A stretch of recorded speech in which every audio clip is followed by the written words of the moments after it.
welcome to your October 6th. Is it October 6th? That feels weird to say. Monday Power Hour meeting with Katelyn back. Katelyn Fulton, Carly, and Clare. And it's been quite exciting in the world of sports. Let's go Blue Jays. Let's go Blue Jays. Standing waiting for that. He's been quite hyped up. Santa was at the game last night. He was there. I think I could hear him on my TV. Yeah.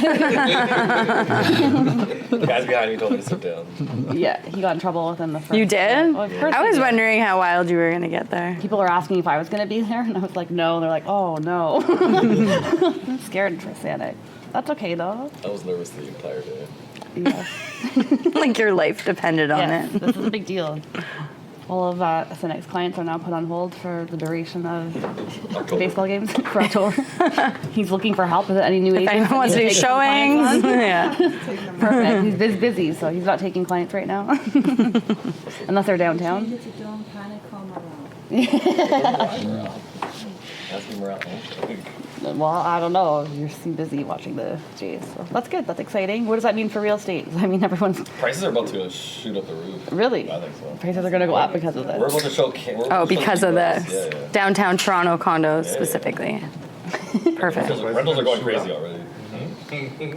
Rentals are going crazy in terms of pricing or selling I think fast? pricing, and I feel like there are like tons of showings.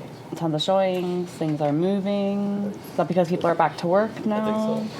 UFT got mandated to go back to work last week.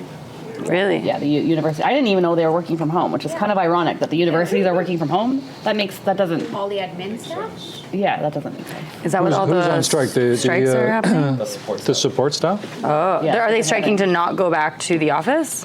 No, I think there No, was, this from is what I different. were reading, this was college part-time support staff striking on salaries, job descriptions, paid sick days. Oh, But if, I think, yeah, they're working from home, so. okay. Interesting. I guess if you want them to come back to the office, you got to pay. Yeah.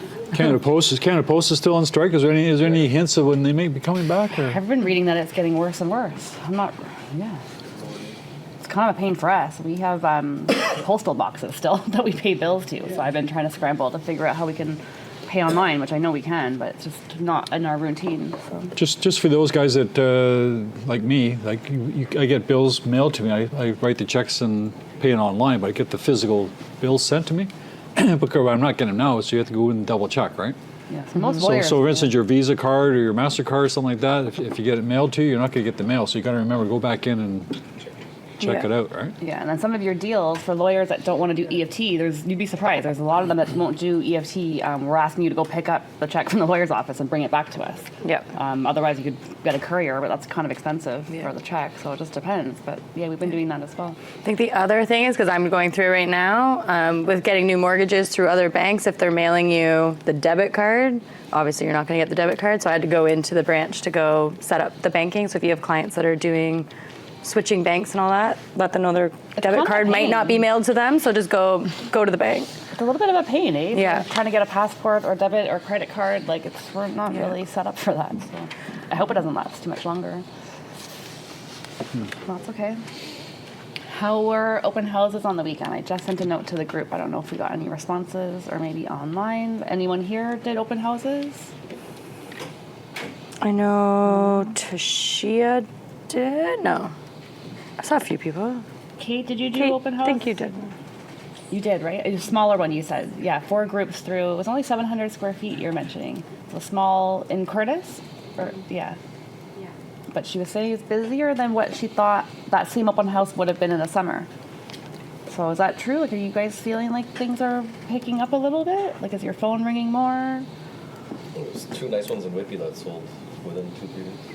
Within 2 days, yeah. Nicely priced well. But I'm seeing some people shake their heads no, and some people shake yes. This is kind of how I'm feeling in my head. It's kind of confusing.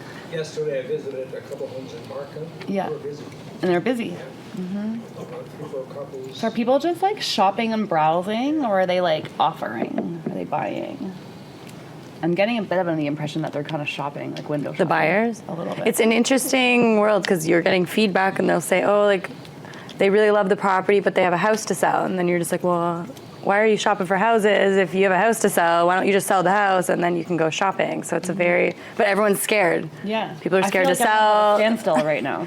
People are scared to sell and then not find a house they want, and then they're scared to buy a house and then not be able to sell their house. So it's a interesting time. Yeah, it's tough. We have a listing sort of outside our normal area up north, and tons of showings, and we had 3 offers on offer night.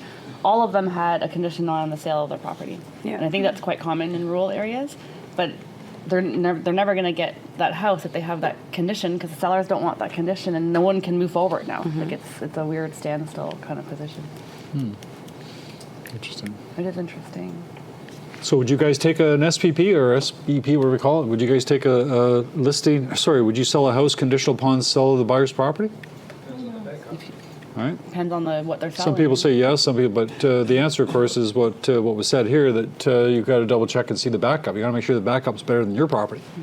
If the backup is less desirable than your property, then you're hoping that one's going to sell as well as yours. So you got to be very careful with that. We're in a situation where we've got a client that's been looking for something sort of perfect for a long time, found something. She's got something to sell. She's not comfortable until she sells that. So we made an offer conditional on her selling that. They said no. And I said, you know what, you got to get it on the market then. We have to test it out. Let's get your thing on the market. Of course, do we go on the market? Does that property she's been wanting 8 months get 2 offers on it? And so we're still not prepared. We still haven't sold. But I don't know. I think if you have sellers that are waiting, I think you should try. Like in our case, we did the staging, did the photos. If it doesn't work, worst case is we were prepped for a different market. But you got to do. Someone has to do something. Someone has to make a move. Got to make the move. We Yeah. got to get going. So thankfully we got it on the market because we only had 1 showing on it. So I think this is good that it's either maybe she'll stay in that place forever, or we'll get something we can get moving. Maybe something else will come back on the market too. Did that property sell? Do we know? Or it did sell conditional. Does it say what the conditions were? Is there SPP? Probably just financing inspection, yeah. Yeah, so there's going to be... And that property was on the market, am I exaggerating when I say 8 months? Or how long? At least since the summer? No, just since June. June, yeah. That's... Have you guys got any sellers that are in distress? Any sellers giving you a hard time? No? Nobody here? No? We have sellers, and I have articles that show it, that it say, I'm just going to wait for the spring. I'll wait for prices to come back. I'm going to wait for the spring. Really? So I get calls. Nelson and I get calls, and probably you guys too, right? From sellers. And we had one in particular, just so you know how things happen. They got an offer. They're hoping to get plus $800,000. They got an offer for less than $800,000. So the solution was, and the clients bought already for November. And the solution was to cancel listing the list with another agent, because the other agent promised them they're going to do open houses every day and they're going to be more aggressive and they're going to be able to sell the property for $850s. So this is the conversation with me. And I said, well, I'm sorry, but we're not going to cancel anything, especially after you told me you're going to list with another agent. He's going to do nothing that we can't do already. But I said, you got another problem, man. You got to close in November. He's talking about bridge financing. You can't get bridge financing unless you sold your property. You know that, right?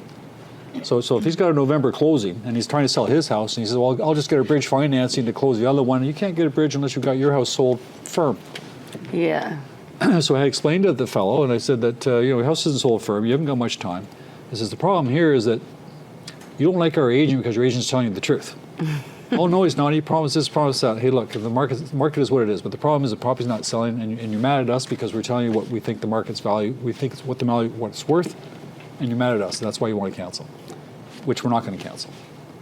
So after that conversation, the next day they phoned the other agent and said, okay, we'll take the offer that they had. So just so you know, so you got to, sometimes you got to be, it's like the doctor telling you, don't do that, you're going to die. Don't do that, you're going to die. You do it anyways, guess what happens, right? So little things there. So you got to be very firm with your clients and not be afraid to tell the truth. This is the whole point, right? They get mad at you, but the truth is the truth. So, but anyways, it worked out fine. It worked out. Everybody's happy. He's sold. He's going to be able to move on, and he got market value. Actually, got more than market value. So we're okay with that. Good. So that's what's going on. Interesting. Stats. Yep. Okay, so let's go into September. Let's just recap what happened in September. There's 5,592 sales. What did I project? You projected about 50, just over 5,000. It's projected, I said 5,000. So they found another 500 that I didn't catch. So I don't know why, but that's okay. So sales are up 8.5%, 5,592 sales. Last year was 5,100. Residential listings up 29,000. Sorry, they're at 29,000, up 18.9%. Current months of inventory, 5.3. Last year was 5.1. 33 days on the market is average. It's actually up 22%. Remember the days it was days on the market was like 4 or 5, 3, 4 or 5 days in the market. What's going on? What's going on? Now it's a month, and this is straight month. This does not calculate the cancel relist. Cancel relist probably add another 10 days to that. I Another think 9 Julian days to has that. it. What is it? 51 days. Oh yeah, 51. 51 days is the PD. What do they call it? PDOM. PDOM. I don't know what it means, but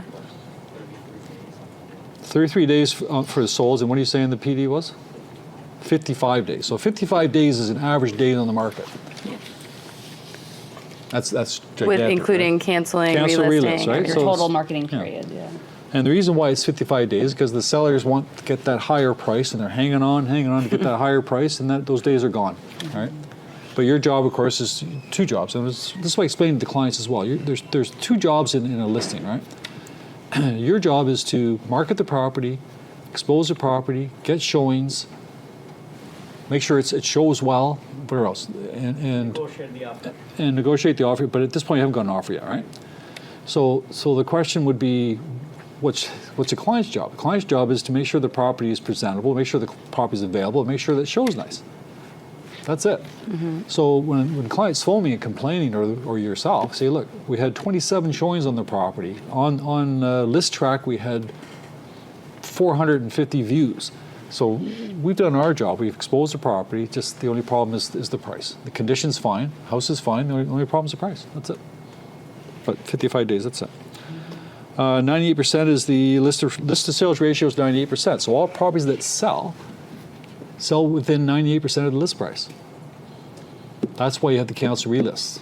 So you're trying to get, I don't know, $500,000 for a $400,000 property, $500,000 and $475 and $450, $425, finally sells for $400.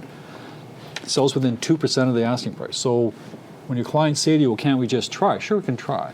But it depends on what your timing is and what your situation is. But at the end of the day, it's going to sell within 2% of the list price. So it has to be priced within the value. You follow that? Everybody follows that? It's not going. Rarely does it sell for 80% of the list price. Rarely does it sell for 90% of the list price. Yeah. So if you're taking a listing that's 10% overpriced, so you've got an uphill battle. Year-to-date sales are minus 10%. New listings 19,000 is up 3.9%. Average price, unfortunately, is $1,059,000.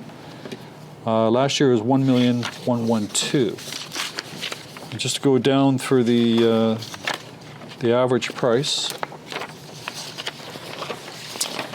we're sitting at $1,059,000. Last year again was $1,112,000.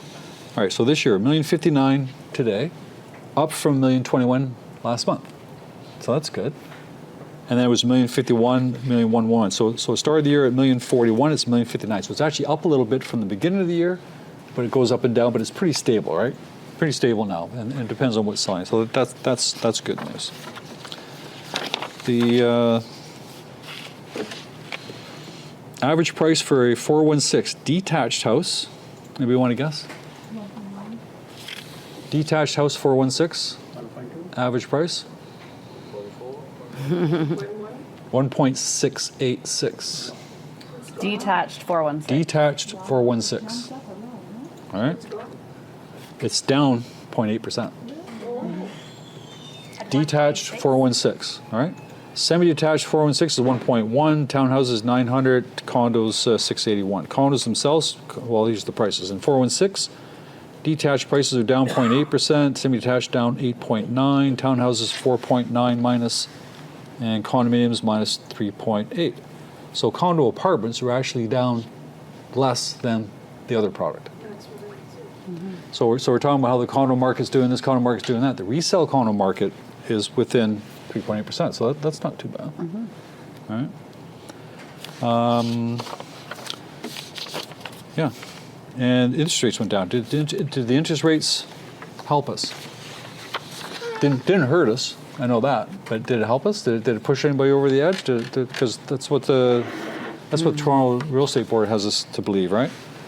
They're saying September home sales increased in GTA compared to a year earlier as most home buyers sought to take advantage of the affordable monthly mortgage payments. What do you think, Brian? Did you think it's $15 per 100,000? How much? What's the average mortgage that you're placing?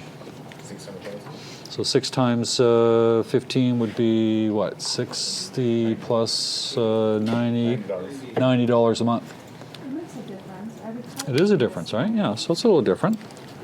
We're expecting, hopefully, what do you think in October? Anybody, is it October the next rate? I'm reading that they're going to change it again. October 21st. 21st of October is the next announcement. Carney's talking to Trump today or tomorrow? Today, Like so I'm not sure if, I'm not Wow, sure. Carly. Yep, we're in for this next 2 o'clock call. Wow, Carly. Really making an impact. Yeah, Trump is with Carney. I hope Carly gets We would like interest rates to go down. Because I think job security is a problem right now, I Yeah. think so too. right? It's a big problem. Soft And then- lumber has got 45%. I'm sorry? Soft lumber, Soft lumber, what about it? 45% 45% what? tariff. Tariff? But they had a tariff before, right? Before 45, Trump? Not 45. Not 45, because everything else is 35%, right? And the Americans are complaining how the cost of materials is going up. So I don't know. Interesting. So the market's, it's okay. It's not booming, but it's not the end of the world, right? For the first 5 days in October, again, we got 29,000 active listings, vacant around 33%, although 43% of condos are vacant, 27% of freeholds. Sales and sales for October compared to last year is actually, it's only 5 days, doesn't make a difference, minus 24%, but that's it's not there.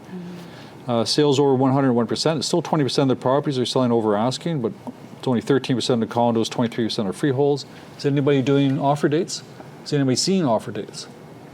Yes. We're seeing them in Durham still working. Okay.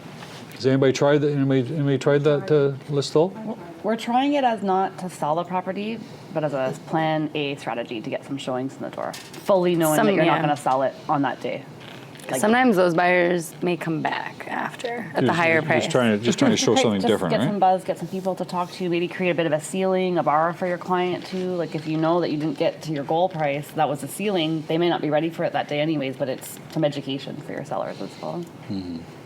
So the projection for October is still going to be about 5,400 sales. Again, it's sort of just, it's not huge, but it's there. Compared to September 5th, minus 4%. So we're down a little bit from the first 5 days, but that'll change quickly. Leases are active, 16,000 active leases, 54% of those vacant, that makes sense. Leases are minus 13%. Somebody said that they're seeing activity in leases right now, but it's still minus 13%, but it's, I feel like it's just the downtown. maybe it's just the downtown. Anybody else agree with that? Anybody has downtown leases that are getting more activity right now? Julian shaking, You're saying yes? Okay. I read something about IT guys losing their job in Canada because of the stuff going on, but then I heard that the Americans are putting that $100,000 for temporary workers, and that's going to make it more attractive to come to Canada. So hopefully we'll be able to take advantage of things like that. Everybody know what I'm talking about? Yeah, H1. Right? Yeah, the temporary visas. Americans want $100,000 per person. Yeah, Americans want $100,000 American to be able to have IBM or Netflix hire these temporary workers, right? So they can just come to Canada and work on the American stuff. Nobody knows the difference, right? I don't know how that works. But anyway, so that's interesting. Yeah, I don't know. Things feel okay. It's supposed to be the second biggest market of the year, the fall market, and I think we're there. Does it feel like a bit of a delayed fall market though too? Like Yes. it does, right? And is it the weather depending? Like it's, I don't know, it's warm and it feels like summer. It feels like an August day out there, but it should right? Yeah. So I think the fall mark's maybe shifted a little bit. I'm not sure even the leaves have changed yet in Toronto anyways, not really. They started to, but Yeah, a little bit. Huh? Up north they have? Yeah. Okay. I like the headlines. And if you guys read stuff like I do, you'll find patterns of different news articles. So, did you find any good ones too? Or just well, like- no, I couldn't find good ones. That was the problem. So so I'm realizing I'm reading the wrong papers. Yeah, I think so. So we're gonna have to go out. But So they're talking about pre-construction. Say new report gives Toronto a failing grade when it comes to building housing. Okay, we know that already. Golden Horseshoe municipalities receive an F for housing. Data on the housing market is bleak. All these articles are talking about brand new housing, not talking resale. Yeah. So when your clients tell you the market's bad, real estate's bad, it's not resale, it's the pre-con construction, new constructions, not us, right? So make sure you're there. Better dwelling is one of the negative guys. Headline: Canadian real estate bubble may resume if Bank of Canada cuts rates too fast. This is a BMO report. So BMO is saying that you can reduce the rates, but if you reduce it too fast, you might bring back people that, investors. It might bring back more competition. So they're saying, like, if you're going to do it a little bit at a time. And they're saying that we're so sensitive to interest rates, Canadians in real estate, we're so sensitive that the interest rate drives a lot of traffic. So the Bank of Montreal is saying just be a little bit careful with the interest rates. That it's not always good. Toronto Star: Toronto area home prices now have fallen 20% from the market peak, but sales are starting to pick up. So they add to that. So sales are picking up. Home prices are down 20% from February 22. We know that, right? February 22, the average overall price was The highest. 1.3, Almost 1.2. 1.3 in 2022. Yeah, 1.2. So we're not that far off, 20%. Yeah. But it depends on what you're looking at, and I guess they're looking for stuff and they found So it. it's a good message though for your buyers. Like, yes, we're down 20% from 2022, but prices are up from last month. So if they were waiting for it to go down, we're actually increased a little bit last month. They're saying here is the eighth. You really got to play with the numbers, huh? I just said to you that the average price was what, $1,059,000, Yeah. and it was 1.1. It's been about the same all year, but the article here is saying here that's the eighth straight slide in prices year over year. So if you go September from September, August to August, it's the eighth consecutive year that prices have dropped. So you can, I don't know, they're selling newspapers. Well, that's a good thing. I guess so, yeah. Right. Blog TO is another one here. Toronto real estate. So this guy here said, Toronto real estate prices plummeted, and here's what the average home costs now. Plummeted, like gigantic words. But I like these words. This is what buyers need to hear. I think they need drama. Because they're waiting for what they're waiting for is happening right now. That was Blog TO, right? Yep. Yeah, okay, that's fine. And better dwelling. Toronto real estate prices plunge. Further inventory hits new high. It just goes on and on and on, right? Both facts. Yeah. Yeah. But there are articles on there saying that this is YouTube. Toronto home prices rose 8.5%. That's their headline. Yahoo Finance: Toronto home sales rise after interest rate cut. Toronto home sales rose 8.5%. Even the mortgage companies, Canadian mortgage trends. Toronto home sales rose 8.5% in September. So the same article, same markets. One market it's plummeting, and the other market it's rising 8.5. So just make sure you read the right papers. One is for your seller, and one is for your buyer. Yeah. You follow me there? So the buyer, you're going to say, hey, prices raised 8.5%. You said you wanted to wait to hit the bottom. I think we're there. All right, Mr. Seller, the market's plummeting. You better adjust your price. So it depends on the individual house. So, what do you guys think? The market's okay? You guys feel like I'm seeing more people here? That tells me the kids are back, or do we feel that things are happening, or whatever? Right? Good. And what do we think about interest rates? Brand, you think one more cut?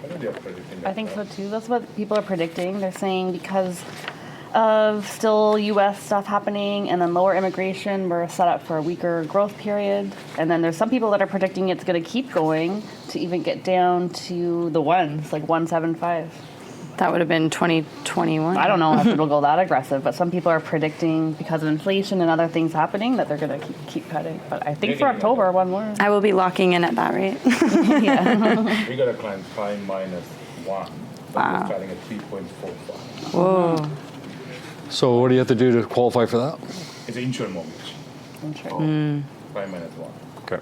But Depends you have stuff that's tricky, but but prime minus that's a good rate, and if you have Yeah, one that's more a good cut, it's rate for closer prime.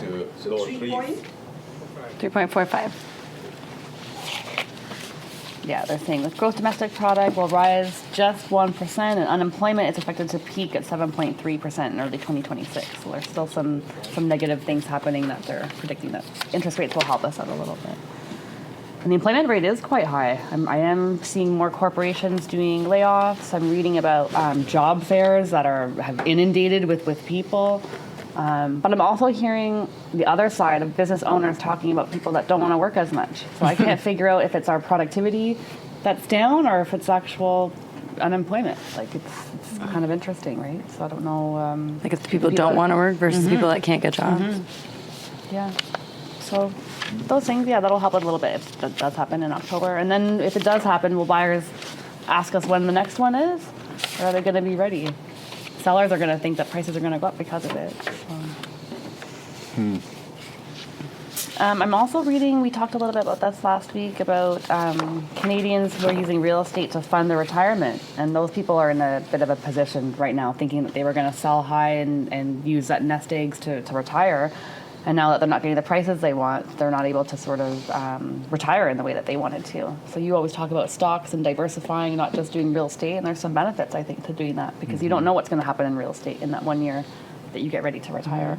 So some financial advisors are making suggestions to dip into home equity line of credits instead, diversifying, so withdrawing from different areas of wealth. But people that thought that they were going to use a real estate this year are hurting a little bit, and they're just forced to come up with different plans and different planning methods to plan for the future.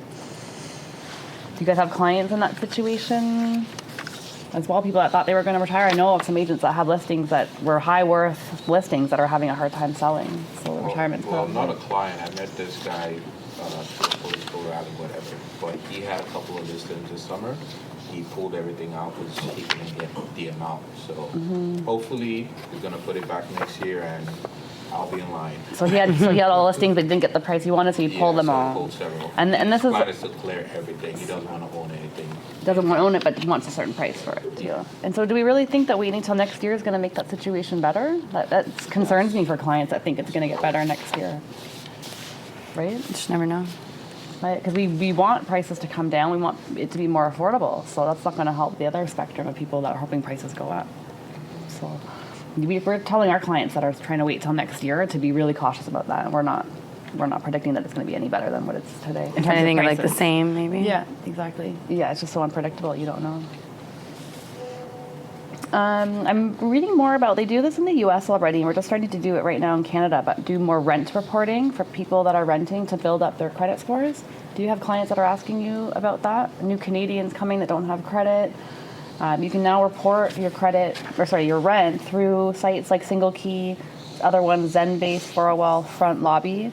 You have to pay to report your rent each month, but they're saying that it's good for new Canadians or anyone that's trying to build up their credit, that if you're spending all this money on rent every month, it's the one thing that you're spending a lot on, why not try to build up some credit score that way? Mm-hmm. The negative part is if you do miss a payment or you're worried that you might miss a payment, that's going to impact the credit score as well. So you have to be really careful and really know that you're going to be making those payments. But I am seeing this as a trend because we're seeing a lot of applicants that don't have any credit at all. This is their way to build it up in Canada.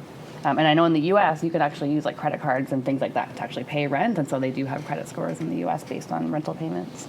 Who's supposed to file that? The tenant themselves. The tenant themselves? Yeah. They file a report saying this was my rent payment, I paid it, and they show proof, and they pay like $8 a report to file it, just to start building it up, so that when they want to buy one day or keep renting, that they've got something substantial from all the rent that they've been paying. I think it's a good idea because I mean some tenants might suffered from maybe LTV case, they'd be on vocal room, maybe a maintenance issue, they didn't pay rent 1 month, and then it becomes the landlord's story to tell. The tenant doesn't have a story. Yeah. So I think it's a good thing. I had a tenant that wouldn't rent from a landlord that didn't use this service where they reported for his credit to get better. Okay, good. He would only rent from landlords that use this service to allow him to go against his credit score. Yeah, because he's probably trying to build up credit. So why spend all that money on rent if it's not going to do anything for you in the future? Did he find someone? Yeah. Okay. Yeah. But does he pay himself though? I believe, right, to report No, it. it was Oh. the landlord and him had to use this service. Okay. I can't remember the name right now. Single but, key maybe or Probably something. Yeah, it was this certain Yeah. thing that he was doing. Okay. And then it proved that he paid his rent, and then it went against his credit score. For those people at home there, she's saying that the tenant insisted that the landlord file their payments for their credit report, and the landlord did, so, or this landlord did anyways. Interesting. That's a Did good you find a lot that wouldn't? A lot of people didn't know about the service. Yeah. Yeah, because it's a lot of mom and pop landlords are not sophisticated. Was this guy had more than one rental property, you think, or? the landlord? No, actually, this Okay. actually was an older gentleman that was Yeah. renting out his house, Okay. and he was willing to do it and go Nice, for just this more. guy, and it worked out. Good. That's a good relationship to have. So let's just stick with tenants for a minute here. So everybody's familiar with SingleKey. What is it, like $35 or something like there? And they check the courts and they ask them. SingleKey goes to the tenant to get the credit report. Like even though the tenant can give it to them, they're going to do it themselves. So there's some advantages to that. And I noticed Treb, effective last week, they have this thing called PropTx Verify. Anybody look at that yet? They're saying here is whether you represent the landlord or tenant, PropTx Verify, which is on your realm right now, or on your PropTx, helps you better guide your clients on both sides of the rental transaction. The new powerful tool is a secure all-in-one tenant screening solution that delivers peace of mind for landlords, greater control for tenants, and strengthens your role as a trusted advisor. Easy-to-use service will officially launch last Wednesday, and you can access it to your to PropTx Verify. You'll see it there. The prices start at $15. Consolidating credit income, so income reports. So it goes on. It's for both parties, but it gives you this summary report and score meters, employment verification, income verification, background checks, identity verification, rental history verification, and complete credit report. I don't know how they do it because I have a tenant and I've never reported anything to anybody about anything. So I don't know how they know what my tenant is or does or anything, right? So I don't know how they do it, but it's a huge long thing if you really get into it. It's got 7 pages of data. This is the sample.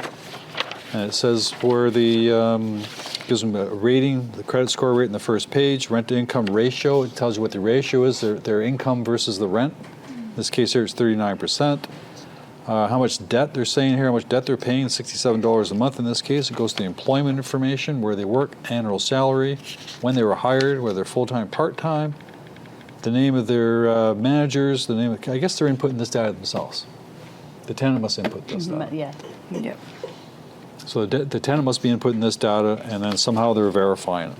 There's graphs on the income, there's average monthly balances on their credit, and background, it does a criminal scan, cleared, global clearance scan, cleared. I'm surprised that Fintrac doesn't do this. Global terrorist scan, politically exposed person scan, public safety scan. This really Those are all Fintrac-y things. fraud scam, known affiliation scam, other scam. It looks like a lot for $15. I think they're What's the company who does it called? called I know that guy very well. COVE, Cove. For $15, I don't think you're going to get the 7-page report. For $15, you probably get a Yeah. basic report. But you know the Well, individuals. I can bring him to the presentation. He's been reaching out a lot, Is it a competitor of SingleKey? Like, are they sound similar products? Yeah. kind of, but much cheaper. Okay. For $15, yeah. So. Is it? Because SingleKey's what, 30? Starting at $15. So, He's mostly Canadian. yeah. And for us, he also do a soft check. Like that's why he's trying to get hold of us. So we can do a soft check without actually pulling the hard check. So it doesn't impact the class. So you don't need the signature. You don't need the signature from the consumer. So they're talking about rentals here, but this is I can see it in your business too. As you promote this mortgage broker saying use this for credit reference? Oh, he's mostly saying like we can do a soft check. So when someone calling for pre-approval, no one doesn't want to pull a credit bureau. So they do like a softer Soft check, we can still get the report, but it doesn't impact the client's credit score. Yeah, it doesn't give you a credit score at all. It just says the guy The debt, where he so it works. doesn't give you the debt. Interesting. Oh well, so it's there. So check it out on Realm. You'll see all the information there. So. These tools are coming because I think renter So fraud and people lying on their applications is becoming more affluent, right? Like there's more tools like this coming out to It's all play. AI. And I think because Yeah. we're in a renter's nation too, like a lot of people are renting right now also. So a lot of these tools are coming. We never had this before, right? But we also never had this amount of renters before either. Yeah, so. it used to be. There's a company there called Rent. You see it on a lot of these purpose-built rentals. Rent.net, rent something net. Anyways, they do a lot of the listings for the institutional owners, right? Like for the big buildings and that. But I wonder if Treb or real estate is taking that business away from them. Because before you hardly did any leases. Now, Christ, we're doing more leases than we are ourselves. Yeah. Right? Interesting. I'm wondering if downtown's going to become a renter's hub too, because I'm reading now with people going back to work, the traffic is getting worse, and it was already pretty bad before. And I'm reading about real estate agents who are working in Toronto, where they used to show condos, they could do a bunch of units in like an hour. Now it's like 2-3 hours just to get to these things, and so now they don't want to sell in Toronto. I'm also reading that people that were forced to come back to work are now rethinking their jobs, and they still want to go back out to these areas like the 905 and kind of outside the city just because of traffic and commuting alone. But they're saying, I'm not going back to work. I'm not going to commute 2 to 4 hours a day just to do that. So I'm going to get a new job and I'm going to figure it out. So we might get some more pressure back on those outside areas again. This might only be short term, this downtown trend. I don't know. It's interesting. I wouldn't be surprised, and again, Zach was saying how the rentals downtown are picking up. I wouldn't be surprised it's because of this. Yeah, but I think it's going to stay renters. I don't think. Yeah, I think people bought out in the outskirts I think there, they're gonna keep and rather than fighting the traffic, they'll just rent something cheap downtown Yeah. if they can. Cheap downtown, $2,000. Yeah, it's not that cheap. I know, but $2,500 would be the cheapest thing. but it's for your time and lifestyle, right? So you can get on a GO train, get there in an hour, stay down Monday to Friday, and then go back. So let's do the math for a second here. So let's say you get not a one bedroom. Let's say you get a studio. What would a studio be? $2,000. Okay. And what does a TTC pass cost per month? A couple hundred, few hundred. $140. And parking? Parking Another- would be more. Another $20. So I'm thinking, is it $2,000 a month to drive down there versus just rent? Curious, huh? Like I said, I think people will pay for their lifestyle, for their convenience and their time, Yeah. and I think people will pay for that now. So that'll be interesting to see. But I've heard traffic is really bad. We pretty much don't drive in the city anymore. So one of my friends here, he lives at Allen Expressway in Eglinton, and they've got the LRT that's finished there. But he says that they've got all these buildings. This is just a little map. You can't see it here, but it's a little map. And what the Toronto's saying here is they want to increase the density around the transit hubs. So he says right now for him to get, he lives at Oakwood, right? So it says I'm just guessing numbers here, but it takes them a half hour just to get from Oakwood to Allen Expressway to get north. That's just to get there. Right. And now they're adding another 20 condos in that neighborhood. It's just going to be a zoo. So they're pretty much forcing everybody to leave your car at home. That's what they're No saying. one's driving. I mean, Right. most big cities are like that too. So maybe that's right. I guess we have to give your head a shake and leave your car at home, and Get on your bike here and we are. walk and- if not, move to Pickering. Move to Scarborough, Pickering. Scarborough. When I'm going to go away, the hardest part is for me to get to the highway. Yeah. Yeah. That is the most time consuming. From where are you coming from? So, like South Scarborough. Okay. Like to get down to the highway. So Get even to if we're not even 401. downtown, you're Yeah, like, seeing traffic. So. Well, it's like downtown now because they're building all the condos and townhomes all around us that the traffic just to get up. Yeah. It's the hardest part. Yeah. I found the same at Carr used to live at Eglinton and Yonge Street. Same thing. Like it's to get to the highway. You're in the middle of nowhere. If you're downtown, you're in the middle of everything, but you're in the middle of nowhere because you can't get anywhere. Yeah. Yeah. Interesting. It's interesting. I saw this funny post on Reddit. You can read a lot of funny stuff on real estate, but someone asked, is it the seller's turn to have FOMO in a down market? So they said, so for many years during the bull market insanity, buyers were constantly being inundated with FOMO that they'd be locked out of the market. That's why it was so crazy. Every house you saw, you were Everyone, offering yeah. just in case because you were going to lose. So now that the market is trending down, the question to the sort of Reddit world was, is the FOMO being pushed to sellers? That if they don't sell now, they might have to sell for even lower next year. You just talked about He's that. asking the question, like, do sellers have FOMO? Like they don't want to miss out. You think so? Doesn't matter. If it's selling, buying, same market. So like hundreds and hundreds of people responded, and in the end he says, so everyone seems to be anchored on the fact that people can't afford their payments and that they should hold. So therefore, sellers do not have FOMO, even in a down They'd rather market. just spend more. Because the sellers are just going to wait for a better market. They have time. And then they said there's many other reasons people need to sell, right? Which is outside of these fire sales. So there's moving closer to family, lifestyle, divorce, health problems, inheritance, job changes, and all these things are just creating just regular reasons for people to sell. But sellers are still not, they don't have the FOMO that you think that they would, like our buyers do in a hot market. The sellers don't have the same in a down market, even though they should. But hundreds and hundreds of people thought, no one has FOMO in this market. Just the buyers still. Just buyers in a hot market, unfortunately. In terms of job loss, I've been reading that the new jobs that are going to become really popular. So all these guys are building these huge factories for all your AI servers, right? Like Mark Zuckerberg's going crazy right now, converting land into servers. And at some point, they're going to need electricians, plumbers, and carpenters to build these sites. So even though AI is going to replace some of our jobs in terms of customer service and admin, maybe a tiny bit of sales and that kind of thing, physically AI cannot build these server warehouses that they need, right? So if you've got kids that are thinking about a new career, or you've got clients who are in the trades, they're going to have a little bit more job security than what we've talked about before in terms of like IT, customer service, those trades. But yeah, electricians, plumbers, carpenters, any kind of skilled craft that needs to use a tool or that needs tangible skills to build something, those are the trades that are going to becoming popular, and their salaries are going to be increasing quite a bit because the demand for AI server warehousing is becoming quite large. So that's a good thing. I think there's nothing wrong with trades building, right? If you're thinking about what to go to school for, I think nothing wrong with going into trades. That's a good thing. So, yeah. Want to get into Client stuff? this stuff here? Okay. I'm okay then. You okay? Yep. Okay, just one more thing here. This guy here, I guess he stole the idea, but it's still a good idea. He had a 73-hour open house marathon. It was in Ottawa, and there was 8 agents that did it. And the idea was to raise money for Make-A-Wish Foundation. So it's a brand new house. Apparently, it's a builder's house. So they're going to do a 72-hour continuous open house for anybody that wants to come around and have a look at it, and so on and so forth. So he made the papers, and he's making some money. So just thinking outside the box. Yeah. All right, that's not a bad idea.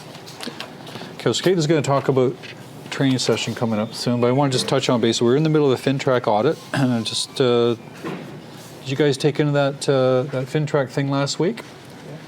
The first 18 minutes was painful, but after that it was okay. Something about agents that like when they get on the stage or on a microphone, they gotta you have to know who they are. It's their 15 minutes to showcase. Don't worry, who they are. I cut it off on the YouTube video, we so did cut if it. you want to watch the recording, you'll miss those first 18 minutes. It's okay though. So what I'm finding here, most of the mistakes that we're doing, first of all, majority of agents do the paperwork, which is good. I have some devils which we're going after, and some people seem to think that I don't know, it's too much work or law, or I don't know what it is, but there's some people who don't want to do it, don't know why, but anyways, we'll deal with those folks. But most people are doing it okay, but we're not doing it 100%. Some people are not filling out the scorecard. Yeah, like I'm finding people are putting, you're saying the yes, no, and you're giving the score, but you're not totaling it at the bottom, like adding it all up. So this is the scorecard, and some people are looking at it and their eyes glaze over and they just next. I don't know why we're not filling it. Would that be a reason? There's too much reading. It's also kind of new. It just started like Yeah, because before you just had 3 selections. Now it's a chart. And basically, they're simple questions. I mean, prior to this transaction, did you previously work with the client or have a personal relationship with them? Yes or no? Is this the first time they bought them or first time you met them? And what everybody's missing the point is the purpose of the whole Fintrac here is to find money laundering and terrorists. It's not to give them copies of checks. I get that all the time, right? Receipt of funds. Why should I give a receipt of fund? Here's the photocopy of the check. We don't care where the check came from. That makes no difference. Most checks are bank drafts. Bank draft, it doesn't tell us anything. That's not what Fintrac wants to know. What they want to know is where did that money come from? that's what the purpose of all this stuff is. Where did that money come from that the guy had the bank draft? And you're going to say it came from the bank. Super. Just write it down. Right? It came from his personal bank. Maybe his parents gave it to him. I don't know where it came from. But that's what they're looking for. So that's side thing. Other question. To your knowledge, does the client have a criminal history? You're going to say no, right? That's no big deal. To your knowledge, is the concern about money laundering? Are you concerned about money laundering? Probably not. Does a client live within 10 kilometers of international borders? So if you're selling in Niagara Falls, that answer is going to be yes. Right? Or Ottawa. Ottawa, no, I guess that's not international. Is your client a Canadian citizen or PR? Yes. Is your client a PEP, a politically exposed person? Likely not. Politically exposed person would be a mayor, a councillor, somebody in an elected position. Is it a PEP or what do they call it? IHO. Remember what that was? It's like somebody that's involved in like the UN or like a worldwide organization. That's right. Okay, so somebody's the head of the UN or something like that, or somebody works for embassy. Are there any ministerial directives? I wish they'd just tell us what it means. It's North Korea and Russia currently. Are the Iran was removed. subject and so are these guys from Russia or from North Korea? Has a client attempted to conceal identity? Has your brokerage previously filed a suspicious transaction report? Anyway, so go down this thing. It's just, they're simple questions. Can I just clarify two they're things? odd. So not only that, though, but what we are also seeing is that we're not checking off residential and commercial, but we're also supposed to be filling in this little box to say How do you stay in touch with what them? you've been doing to stay in touch with them, what kind of questions you asked. So we haven't been enforcing this that well. I'm going to start to do a little bit more, but put in, worked with this client before, or asked Put them in this, or went to their CRM. house, or just something of what you did to reasonably make your best efforts to know this particular client that you're working with. That's what they want to see. We'll have another training session. Something Yeah, going on. my- So receipt of funds is important. I want to emphasize two more things, and then Kate will come on, right? Receipt of funds. Okay. Receipt of funds, same thing. It says where did the money come from, And where did it go? and the argument I always get is, well, here's a copy of the check for the deposit. That's not what the question is. The question is where did the money come from. We have a copy of checks. Anybody get them. Here's a big one. We're not getting paperwork on. Let's say there's a mutual release. Let's say there's a failed deal. Deal fell through. Can anybody think of a more important reason why we need to have the Fintrac on those cases? We're not getting the paperwork on. We're not getting paperwork on mutual releases. Somebody thinks, I guess agents think that mutual release, deal's deal dead. didn't It never happen. happened. What's the problem? Going back to what the whole purpose of the purpose is money laundering. So what a perfect example for somebody to give you money for a fake deal or a failed deal. The deal fails, and we give them a check. All of a sudden, we've laundered their money. You follow me? But I'm not getting the Fintrac. I'm not getting the receipt of funds. I'm not getting anything because it's a dead deal. Why bother? That's the reason why. You follow what I'm saying? So if we bug you in the future, we say, hey, let's bug you. Now let's go back to transaction reports. Has anybody heard us talk about transaction reports? Everybody put their hands up, okay? On the transaction report is a checklist of all the stuff that we require. And some people fill out the transaction report. Thank you very much, that's good. But when it comes to the boxes, they'll fill out one here, one there, and leave the other blank. These are all mandatory fields. These are not optional. You follow me? And that's the purpose of the transaction report, just a little checklist. So what it says, RICO information guide, is that mandatory? Yes. Do you think the agreement of purchase and sale is important? Yeah. Confirmation of cooperation, waivers, the privacy policy, is that important? Is that something I do just to bug you guys, or is that something that RICO requires, right? Trust value. Fintrac, is that important? Yeah. Disclosures, receipt of funds, yes, and consent to multiple resolutions. So all these boxes are important. So when you fill this thing out, gee, we need this, right? Other brokers, we haven't done it. Maybe we'll have to after this audit. Might have to see what happens there. Other brokers will not pay you unless all those boxes are full. So some people say, good, that's what you should do. So that's fine. Who thinks we should do that? Oh, Santa. We can do that. No problem. We can do I don't that. want my wife to go to jail. Yeah, I don't want to go. And then finally, the guy yesterday, or last Wednesday, gave you a Korea handout. If you've got any clients that are confused, saying, I'm not going to give you my information, I'm not going to give you what I'm doing, and then there's just a little explanation of why we're doing it, right? So did we send that out already? Or? Yep. You would have already got a copy of that already when we sent you the recording? Yeah. You would have got a copy of that. Use that as well, so. I just want to go back to receipt of funds quickly. We do a really good job at filling out the first page. It's fine. This is the second page, though, where they ask for account information. So I know it looks scary because why would you put account information in the form? But they actually want to see the brokerage's trust account information, the actual number that comes from the form that you get, and your client's account information. So, of course, if your client doesn't want to give you their account information, write in here. Asked my client and they did not want to provide. But don't just leave it blank, because leaving it blank is not what they want to see. They want to see that you asked and they wouldn't provide it. But they even want us to actually put in the brokerage's trust account information here, which you have because you've deposited it already. So you'll see on SkySlope, we'll start to sort of enforce that a little bit more. But yeah, and that's a new thing as well. Do we need a Fintrac for all the commercial leases and? I'm going to say yes. I think it's that you should have it for a commercial lease, but you don't have to have one for any leases at all. But you may want one. It's like we said before too. I mean, if you got a tenant that's bad, and then your client wants to sue them, and you haven't got any driver's licenses or ID or anything, that's going to be pretty difficult. So that's why you want to make it as a habit, I think, to identify. I think it's a good habit to identify anyone that you don't have a previous working relationship with as well. If you don't know them, I think it's good for yourself to identify them. I think we do part of back to school have a forums type. We haven't done the session, but Okay. based off of the faces today, I think we may have to do a forms training instead of the normal situation. Okay. Well, we did send out the recording. I know most of you did go. Please watch the recording if you haven't already. If you want to further your Fintrac education because you're so excited, there is a Korea course you can do as well, and it's like a slideshow. Maybe you learn better that way than watching a video. Everyone has different learning styles, so that's available to you for free as well. Yeah. Or just ask. Yeah. Yeah. Okay, so a few things. Did anyone, well, I know we watched the video here, but I sent you guys out some videos to watch today. I've been sending you guys out two videos per week, because before we were doing like the Serhant training or Leader's Edge, and it was only available if you came to the office.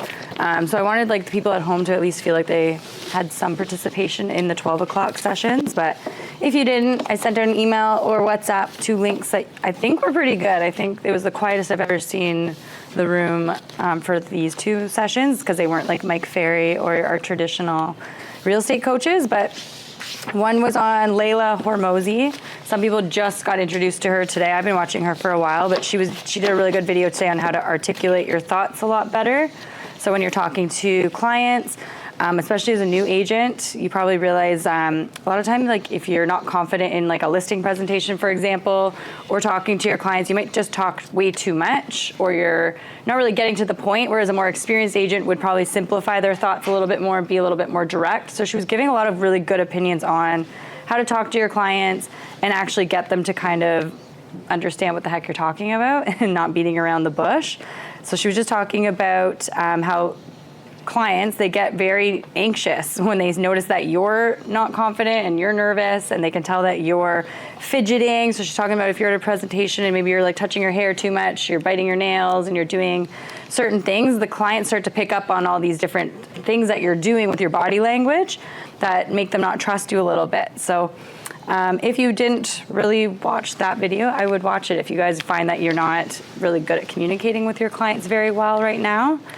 Go back and watch that link there. I think it was called How to Articulate Your Thoughts Better. The other one that everyone seemed to like was Natalie Dawson. She did a video, and I liked it too, because she had some good points that Claire's been trying to push towards you guys too. Is her video is called If You're Ambitious But You're Lazy, Watch This Video. So she's talking about like kind of like just if you've got like your goals and you envision how your life is in real estate, and maybe you pictured yourself being a very successful agent, but you're not quite there yet, you almost have to like pretend that yesterday's self doesn't exist anymore, and you need to kind of recreate yourself to start to position yourself that you are who you are, a successful agent, you are a new person, and whatever you were doing in the past, whether it was not doing your follow-ups, not running a good business, start to just stop being that person, basically. And she had some good points. Where was it? One that popped out to me was, if you're going into a room, and I hear this agents talk about Clare and how good he is at his real estate stats and how much he knows the market and how you lack that skill set. The only reason Clare understands the numbers and the skills or what's going on in the market is because he's sitting here every day reading news articles and he's studying the market. So they're saying if you go into a room and you don't know how to talk about the market, go read the market. Stop going on TikTok and stop doing all these bad habits that you guys have. Open up the newspaper, open up Toronto Real Estate Market Watch, and actually start to understand the market so that you guys can start communicating it properly. And then you're not going into these presentations not feeling prepared because you're actually doing those things that you weren't doing before. The other one I liked was planning your day the night before. So instead of walking into your next day and not knowing what you're doing today, maybe your schedule is empty and you're like, great, I have a free day to do nothing because you didn't plan anything. Start to plan your day the day before and start to write out the things that you need to get done and put it into your calendar so that you do have a full schedule the next day.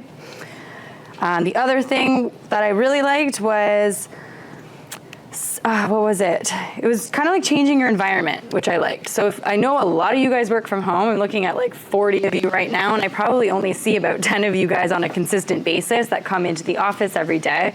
And a lot of the agents that are reaching out to me are people that are working from home, and they're saying, hey, my business is sucking, I don't know what to do. And I'm like, well, get out of your house. So her whole point was get out of your house because you're not getting anything accomplished at your home. And I know that kind of goes backwards. We're trying to be modern and we're working from home, but she's saying if you're not getting the things done that you want to do, you need to get out of the house and go talk to people or change your environment. So she's like, even a coffee shop can get pretty boring after a while. So if you've been imagining yourself as this luxury real estate agent, she was like, go to a hotel lobby and work out of a hotel lobby, some bougie place, or come to the office. There's lots of offices around here. If you just need to get out of your house, get away from your kitchens, your fridge, your chores, whatever it is, get into the office and sit down for a few hours and do the things that you wanted to do. So if you're one of those people that is struggling right now to get back on track, you got to change your routines. Otherwise, you're just going to keep doing the same things that you're doing. So if you haven't watched those videos, I would go back and watch those. They say them a lot more eloquently than I do, but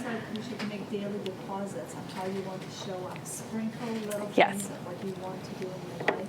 exactly. Yeah, Morale liked this one too. So yeah, sprinkling all your goals, just make it happen. No one else is going to be doing it for you guys. And we teach you guys different things that you could be doing. She was talking about watching all these educational videos, and even watching a motivational video like that will really make you feel like you learned a lot and you're being productive, but you're not doing anything unless you're grabbing those education videos and actually doing the things that you're learning about. So I know we've been doing lots of training over the last few weeks. So hopefully all these things that we're training you guys are actually going back to implement so that we can be the agents that we wanted. So on that case, I wanted to talk about back to school because I think it's now going to start to ramp up a little bit. We've had some really good sessions so far. Did anyone go to the Mike Ferry? I don't even know if anyone went to that. Don't think so. I know Varan had a really good event, so I know a lot of you guys showed up for that. So that was a good session to kind of attend. Really great opportunity to meet people as well in the industry. We had a really great time. We did a Century 21 Mastermind event last week where we got together with all the agents from all over Canada. Great opportunities to build your referral network. I think even one of our agents he had a seller that was in Arden, Ontario. Don't you guys know where Arden, Ontario is? Because I don't. But I put it out to the group, and coincidentally, one of the agents that was at the Jays game that we see all the time lives about 20 minutes from Arden, Ontario. So it sometimes you can get nice referrals just by going to these events and figuring out who actually lives in these little areas. We did our Fintrac training. Tomorrow, is anyone going to Richard Robbins tomorrow in Ajax for free? No? If you're not busy. It's a half-day event? It's a half-day event, 9 to 12. It's at the Ajax Convention Center where he normally has it.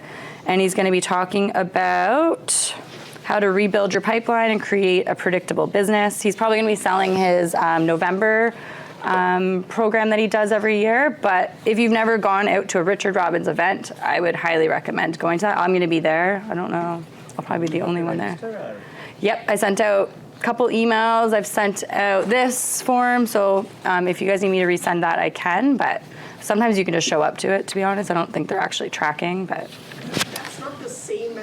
other convention center, right? Which one? Ajax. It's the Ajax Convention This is the Center. old one. This is the one that you're familiar with. This is the normal one. Not the new one. Fran just went to the Durham one. This is called the Ajax Convention Okay, so Center. he was at Durham and. Exactly. So I'll be there tomorrow. Really good coach. So if you just need some motivation and all that, being around some energy, I would recommend going to that. Just touch Yeah. a couple things. So we should all be we should all be going to that thing there. Just it's Yeah, a we're back to it's- school. It's half a day. He gives you some ideas. He brings up some people that are doing things, local people. He's going to try to sell his program, which is good too if you want to take that. But I think you should go on that. And then Katie's going to talk about her thing as well. It starts on Wednesday. Yeah. But let's go back a little bit. How many people did? I'll go way back. Sweat hogs. 1, 2. I hear so many good things about this program. 1, 2, 3, two of us Sweat Hogs. Remember Floyd Wickman? Anyway, so that was a course we paid at that time, probably what, $500 at the time. That would have been like 30 years ago. So it would have been like $3 grand today. I mean, it's quite a bit. And I would suggest that was probably one of the better programs you probably ever took. Would you agree? Right. But what it was every week you went there and you had homework. You came home, you did the homework, you came back, and then you did it again. You did the homework, and then away you went. Mike Ferry's done like 4-day events. Brian Buffini's done 3 or 4-day events. All these guys out there, and they're all very, very strong. So now what we're doing here is, and I've said this 1,000 times, you bring some guy from outside to the city, charge him $500, and everybody will pay for it, and they think it's a wonderful thing. Bring somebody local in, and somebody that you're familiar with. Oh, well, I'm not familiar. I'll just look at it casually. I won't just take it seriously. So here's an opportunity here where it's a gift. Yep. So we're giving you a gift here that doesn't cost any money except for your time. But rather than sitting there watching a podcast saying that was nice and on to the next thing, I think you need to consider what the to-do things are and have it done for the following week. Yep. So again, we're not doing it just for fun, right? So there we are. No. So you can get into that now. Yeah, and that's why I like this time of the year, because it's a perfect time to reset. So if you've been having a crappy year or whatever, this is your time to be like, okay, let's just refocus and get ready. So I find September's the back to school time. It's almost like the second new year of the year, but it's just a chance to know all, like you guys already know all these little things that we teach you guys. There's no rocket science, probably since even the, what is it? Warthogs? Sweat hogs. They're probably teaching the exact same stuff that we're teaching today. And that's literally just because it works. And what a lot of agents will do is they'll leave these things and never do them. And then they'll come crying to us saying, my business sucks. I don't know what to do. And I'm like, you do know what to do. You're just not doing the things you're supposed to do. So I'm going to be going for the next 6 weeks, which I do every single year with you guys, but I am changing it this year. I try to switch it up a lot every single year, but starting on Wednesday at 12 o'clock, because I had a lot of agents tell me that 11's too early. So we're going to do 12 o'clock. We're going to go right on the lunch breaks. If I have part-time agents, hopefully you can tune in. It's going to be in person here, or I'll go live online as well. So you're going to have a couple options. But for the next 6 weeks, you're going to be with me. And I'm going to be teaching you guys a lot of the stuff I've learned from coaches, YouTube videos, everything, my own business, and just kind of reiterating the things you guys should be doing. I'm not going to be teaching you guys things that don't work. Some may be tech, some may not. But this Wednesday, for example, we're going to be talking about the 5 ways to find clients. So I'm going to be talking about, I'm going to like touch on social media. Like it's just going to be very basic stuff that you guys can go away with. Plus I'm going to give you homework, like Claire said. You're going to get homework every single week of things to be doing. I'm not a teacher. I don't know how to make you guys do these things, but hopefully it will encourage you guys to, because I don't know, money seems to be a lacking thing right now. And these are some of the activities you can be doing to find money, right? After that, I'm going to go over consultations and presentations. So what to do when you actually get a client, what do you actually say to the client, objection handling. So this one will be new to me because I'm not really, I would say scripts is not my strong suit, but we're going to be talking about scripts and objection handling a little bit when you guys actually get in front of the clients from after those activities. Then we're going to be just talking about what to do when you actually have the client. So what do clients like? How do you communicate with them? How often do you communicate with them? How to actually keep them satisfied as a buyer or seller while you're working with them. After that, we'll talk about smart follow-up systems. So how to follow up with past clients, how to follow up with leads, how to just stay in touch with people so that you can actually drive a referral business out of this. And then like Carly said, we're gonna go the last 2 weeks, these ones I'm gonna be deciding on there, but it's gonna be the buyer experience and the seller experience with a heavy lift on what actually is happening in the back end. Because I think the paperwork is slacking because you guys don't actually understand what is going on with the admin and like, how do you guys get paid? How do the lawyers get communicated with? How do the mortgage brokers get communicated with? You really need to understand why we're asking for these paperwork by knowing what the girls are doing with it. So I'm gonna be diving a little bit into the back end systems as well. So you guys, hopefully it encourages you guys to help us out a little bit more on that side, but also make your business better. So that's what we're gonna be doing for the next 6 weeks, starting Wednesday. So in person at Kennedy office, which I didn't do last year. It was all online. So you'll get a mix of both and hopefully you'll stay after the event to work at the office, hopefully. But that's what we got. Good. Any questions? Who plans on going on Wednesday? Perfect. I saw that. Yeah. And this is, if you've taken my course, this is a different course. So it's not the same. It's going to be in here or online. But if your business is not organized, if you do not have a CRM, if you do not work with past clients, if you do not have a marketing plan, you better be at this course because otherwise I don't know what you guys are doing. Like if you guys are just going to go home and go watch Love is Blind, then perfect. Okay, so here's a perfect example. Okay, so I'm looking at Ginny here. How many people sign up for the CR Works? Like the Or like Hub 21. CR work? Oh, a lot of them because I get all their emails. Okay, so somebody brand new, okay, comes to Jenny here. She's going to teach you how to do CR Works, meaning that get your database into the CR Works. If nothing else, it sends out a newsletter once a month. That's it. That's the first start. But if you think that's your follow-up system, then you're failing. That is like the most basic follow-up system. We need to get into a habit of actually talking to clients and not relying on a little email newsletter to be sent out and then them call you. That's just not, it's not the reality of our business. We need to be texting them, calling them, emailing them. There needs to be a multiple. That's the automated, that's the bare minimum of our business. Right. What's the fail-safe? I mean, it's a fail-safe. You get too busy doing other things. At least that gets out and nothing else works. But if you're relying on that, no. Good luck. Because you got Uncle Bob on the corner there that just went to a barbecue and he's going to win your client because you relied on your little CRM. So I had an agent once there. I was talking to him there and I said, okay, I want you to, he's telling me, so it's a he now, okay, so he's, I try not to do that. Anyways, he's telling me how he contacts all his clients on a regular basis all the time. There's 2 stories I want to remind me the second one. Yeah. So I said, okay, prove it. So give me a list of all your clients. I said, I want you to phone them and tell me what they said. So he came back the following week and they said, okay, so give me your list. I said, did you phone the guys? Yes, I did. Okay, great. What did this guy say? He wasn't there, I left a message. What did this guy say? Oh, he didn't answer. What did this guy say? And then, so it got to the point where he realized maybe 20% of the people were picking up the phone.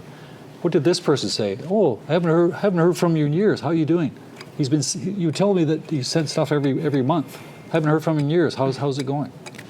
Yeah. The next thing is a lot of people will send emails to, let's say you have Mr. or Mrs.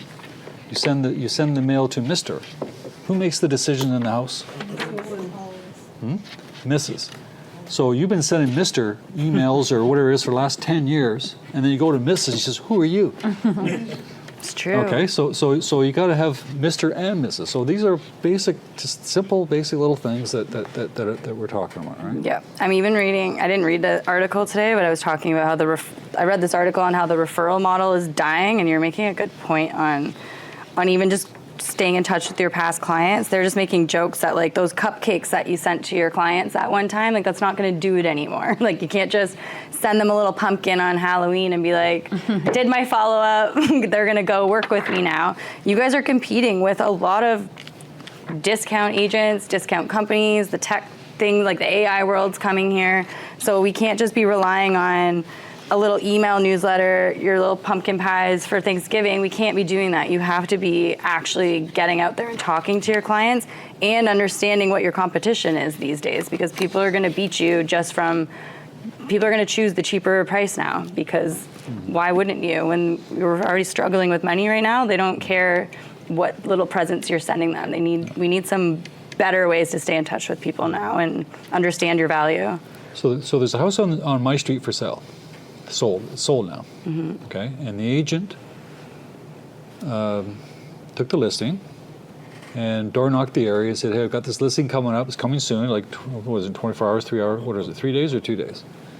Knocked the street with a just listed flyer, a little door hanger. Knocked the street. Blah blah blah blah blah. The house sold in like 5 days. Sure enough, on the weekend, what they're doing, this property just sold. He's handing out all these door knock, little flyers, little things, door knock, blah blah blah. So they did the first one, sold the house, did the second one. I wouldn't be surprised if they pick up another 2 or 3 listings in that same area. Yeah. Because they're doing the basics. Just right? old school, which is So this is old school, but we teach it like that should be part of the routine when you get a listing, right? You want to leverage that listing. So the whole purpose is you want to leverage it and work it and see if you can get something out of that neighborhood, right? Yeah. So on Wednesday, I'm going to be talking a lot about just the 5. I looked up what the 5 best ways to find businesses, and just based off coaching you guys, and NAR, which is the National Association of Realtors. So I found the 5 most proven ways that got business last year, and that's the only things I'm teaching you guys on Wednesday. So a lot of it is open houses and very basic stuff. Now, but what this girl with Dawson, strategy. the girl Dawson, she said, consistency. Was that the word she used? Consistency is the key to everything. So, just the thing I'm telling you about. If you got a listing, hey, we just listed, sold, open houses, the whole works, right? Yep. So consistency means every time they get a listing, consistently, this is the routine. Bang, bang, bang, bang, bang. Every time. No Every time you exceptions. host an open house, it's the same. Same thing, right? So these are the consistency. So, sometimes you might want to do it, you don't do it, I don't know. I mean, everybody has their own stories, but as long as you understand what's happening. Yep. So we should all be very rich by the end of the year. Good. Perfect. After we finish that training? Hopefully by Wednesday. Hopefully not by the end. Hopefully by Wednesday. Everyone will have Any questions online or anything? You're going to have all the secrets. Do we have a holiday this weekend? Just next weekend, Thanksgiving. Monday we're off. So there's no meeting next week then? Yep. Are you upset about that? It's not. Doesn't matter. I mean, I thought you were about We'll still do Wednesday so we training. talk about consistency. We got this fellow here that does he still do it for you? Yep. He makes your clips and so forth. He said to ourselves, I mean, this is the only office, he said. It could be wrong. Yeah, he said we were one of the few offices that's actually consistent with. Well, it's consistent every Monday. Every Monday. Every Monday It's like unless there's it's a holiday. you guys know every Monday we do this. Every Monday. Well, that's consistency. It's all the time. There's no well, I don't feel like it today. Yeah. Well, the thing about it is most agents, what they would do in this situation, if you're filming videos, for example, you'll film 2, maybe 5 videos, not get the traction you're looking for, and then you quit, right? Whereas we've been doing this I think our YouTube channel's been around for 7 years now. So I don't know, you just have to keep going. Otherwise, I've seen videos or even flyers. You'll get flyers often, and then all of a sudden they just stop, and then they think you're out of the business. So then they just oh, Abe was doing flyers for 2 months, or let's say 6 months, and then he stopped, and they're like, oh, you must not work here anymore. Like you have to be consistent. They have to see your face all the time. Yeah. Good. It's going to be a good week. Let us know how we can help. We'll see you next week. tomorrow. We'll see you. Tomorrow. We'll see you at Richard Robbins tomorrow at the Ajax Convention Center. What time is it tomorrow? 9 a.m. 9 to 12. 9 to 12. No one's asking that. Thanks, guys. Bye. Okay, thank you.